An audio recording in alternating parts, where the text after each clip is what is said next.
déterminer la taille de ma pièce.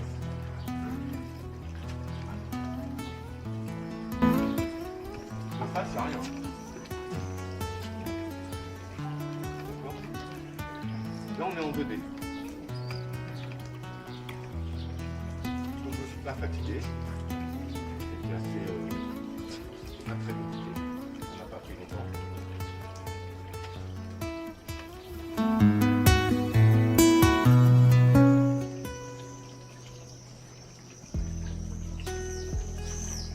Ici, j'ai tracé un axe qui va me permettre de travailler ma symétrie.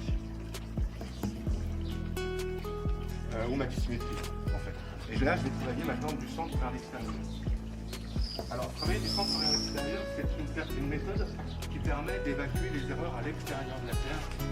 Si, par exemple, mon prof disait, si on part d'une boule et qu'on commence à creuser dedans, on va enfermer dans sa terre tout un tas d'erreurs et il va devenir très très dur après de pouvoir les identifier et de les chasser. Avec cette technique-là, normalement, on chasse les erreurs vers l'extérieur. On n'enferme pas les erreurs à l'intérieur. Alors, naturellement, mes mains travaillent en miroir. Je prends la même quantité de fer.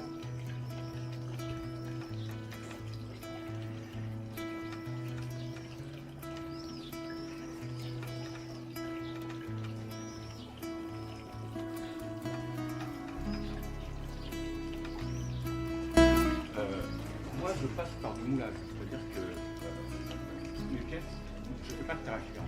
Oui, j'ai vu, vous faites des Je fais du plâtre. Généralement, mon original, quand j'ai fini ma terre, je moule, je fais mouler, je tire un plâtre, et c'est ce plâtre qui va partir en fonderie et on va faire un bronze d'après ce plâtre.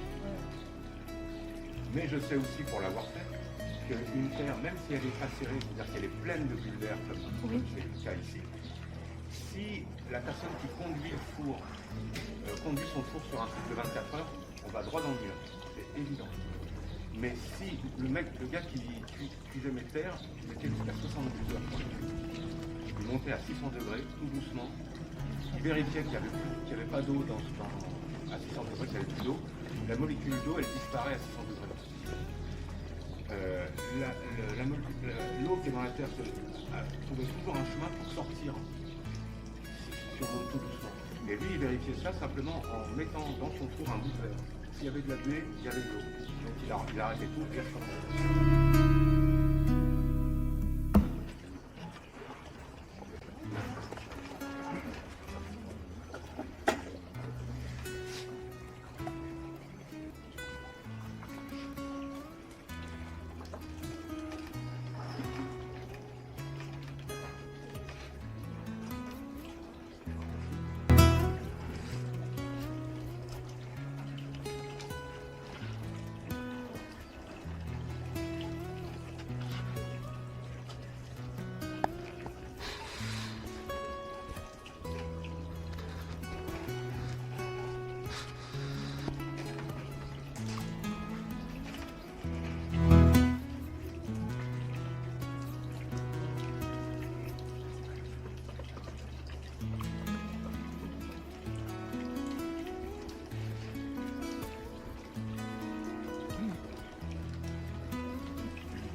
C'est magique parce que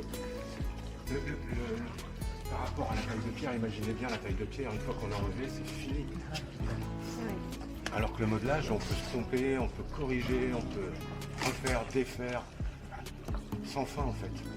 Tant qu'on a du plaisir à travailler,